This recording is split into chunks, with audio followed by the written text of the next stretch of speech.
पद्धति। क्या पढ़ेंगे? जो लोग नवोदय का फॉर्म भरे हैं और अगली बार जो तुम लोग भरोगे ना चौथी वाले, तो ये नवोदय में काम में आएगा। उसके लिए पढ़ रहे हैं, ठीक है। संख्या पद्धति पढ़ रहे हैं, नंबर सिस्टम। इसको इंग्लिश में क्या बोलते हैं? Number system. नंबर सिस्टम, ठीक है। संख्या पद्धति, इसके पहले हमने पढ़े अंक। अंक क्या पढ़े? मैं फटाफट बता दूंगा, ज्यादा टाइम नहीं लगाते। अंक होते हैं 0 से लेकर 1, 2, 3, 4, 5, 6, 7, 8, 9, 10। हाँ, 10 लेंगे, बिल्कुल। 2 अंक अगर जुड़ जाए तो वो हो जाती है संख्या। तो 0 से लेकर 9 तक क्या हो जाते हैं? और संख्या क्या हो जाती है?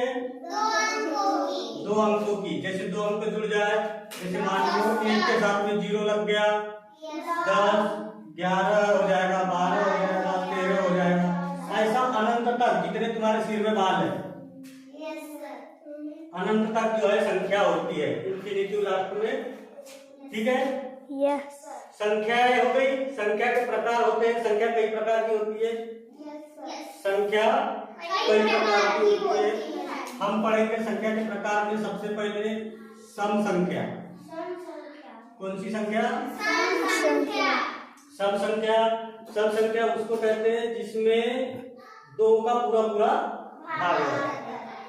किसी अन्य संख्या में 2 का पूरा पूरा उसको बोलते हैं सम संख्या। जैसे 2, 4, 6, 8, 10, 12, ऐसी जब तक की संख्या होगी वो सब संख्या क्या कहलाएगी? सम संख्या, ठीक है। विषम संख्या पता है? बताए थे हमने, तुम लोग याद नहीं रखते हो। विषम संख्या जिसमें 2 का भाग नहीं जाता, जो 2 से विभाजित नहीं होती, 2 से विभाजित नहीं होता।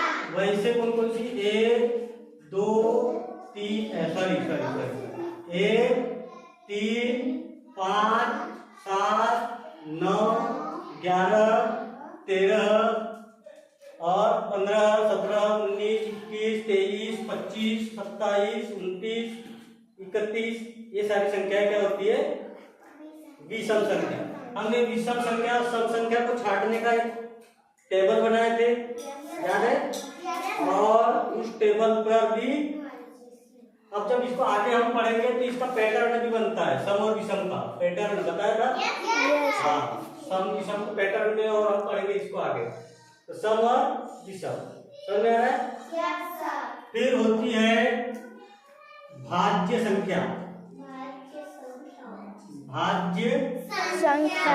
भाज्य संख्या किसको बोलते हैं? जिसमें उस संख्या को छोड़कर अन्य किसी भी संख्या का अगर भाग जाता है, पूरा पूरा भाग जाता है, या दूसरी अन्य संख्याओं से विभाजित हो जाती है, ऐसी संख्याओं को बोलते हैं भाज्य संख्या। ऐसी संख्याओं को, अब इसकी पूरी परिभाषा वगैरह नहीं लिखाता, नहीं बताता, ये याद रखना है सिर्फ कि उस संख्या में किसी और संख्या का भाग जाना चाहिए, एक को छोड़कर और उस संख्या को छोड़कर। एक ऐसी संख्या है, केवल एक, अगर हम एक जो है ये एक को अगर हम देखें तो वो सभी संख्या से भाग जाता है, उस संख्या का सभी संख्या भाग जाता है ना।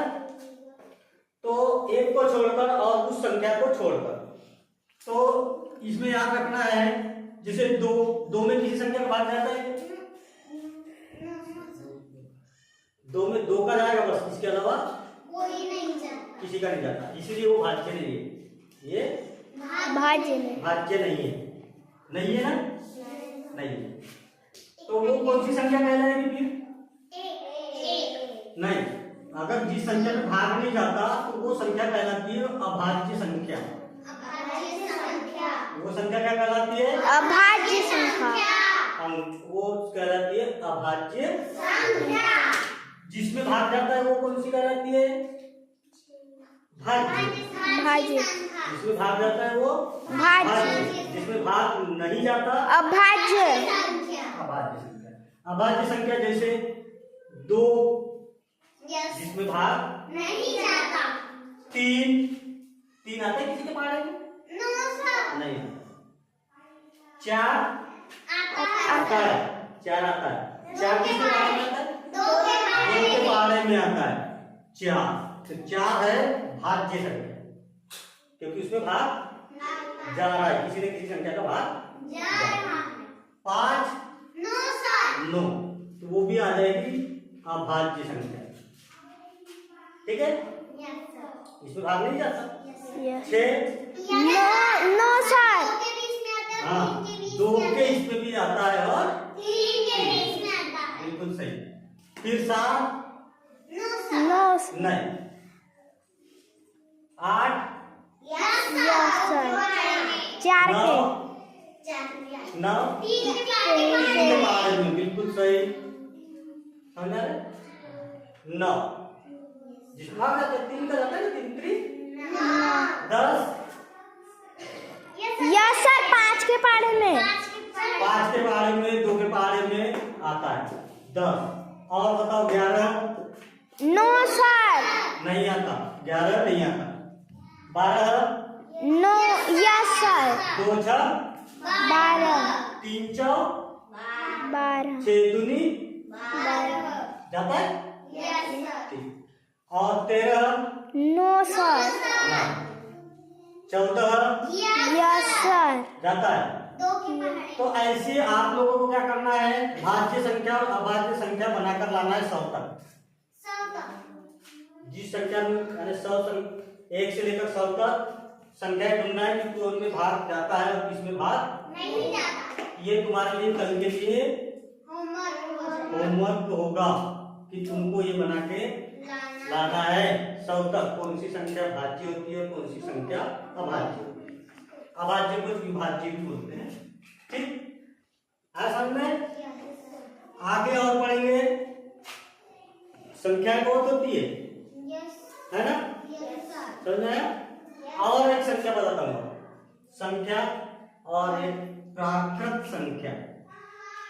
कौन सी संख्या? प्राकृत संख्या। अब बताओ प्राकृत संख्या किसे कहते हैं? पता है? प्राकृत संख्या, प्राकृत संख्या जो जिससे हम किसी भी वस्तु को गिन सकते हैं।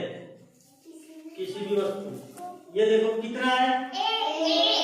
कितना है? हमें कैसे पता चला? ये प्राकृत संख्या से। प्राकृत संख्या से पता चला। मेरे हाथ में कितने चाक है? 3 कितने हैं? 3 ठीक है? Yes, ठीक है? yes, 3 है ना? तो ये कैसे पता चला? प्राकृत संख्या। प्राकृत संख्या कितनी होती है? 0 से लेकर जहाँ तक के भी हो। जहां तक भी जाती है। Same to same 1 2 3